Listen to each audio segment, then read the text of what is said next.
chapter 14, starting in verse 22. It says, immediately Jesus, say immediately Jesus, made his disciples get into the boat and go before him to the other side, while he sent the multitudes away. And when he had sent the multitudes away, he went up on the mountain by himself to pray. Now when evening came, he was alone there, but the boat was now in the middle of the sea, tossed by the waves, for the wind was contrary. Now in the fourth watch of the night, Jesus went to them, walking on the sea. And when the disciples saw him walking on the sea, they were troubled, saying, "It is a ghost!" And they cried out for fear. But immediately Jesus spoke to them, saying, "Be of good cheer.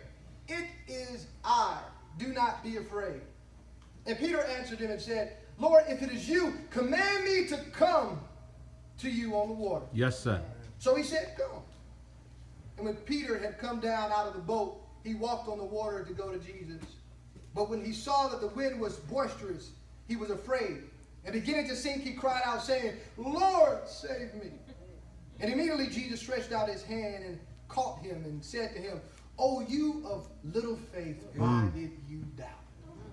And when they got into the boat, the wind ceased. Then those who were in the boat came and worshiped him, saying, "Truly, you are the Son of God." Tonight, our meal is going to be, if it is you. If it is you. And I want you to see that. That's, so some people who, can you see this? If it is you. I'll leave that right there for you so you can see it. If it stays. But there we go. We're living in an ever-changing world. Let's be real. We're living in a world that you can't tell what's good, what's bad. Matter of fact, you could be doing a good thing, but it's not a God thing. Why? Because our society is so skewed. Because we as the church have missed it. Let me put it another way. Matthew talked about this. Jesus said this. He said, the world is sick with sin. It needs a physician. Yes, sir.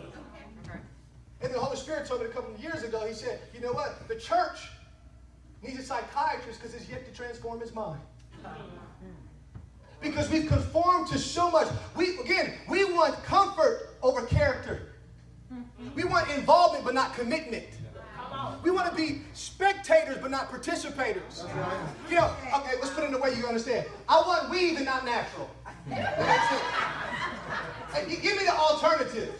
Give me something that feels good, that looks good. Because a lot of times what we do, we tend to believe with our eyes and we obey our emotions. If I don't feel like it, I ain't going to do it. Period, point blank. Pastor said, hey, y'all need to give. You need to give. But Pastor, you know, the way my bank account is set up,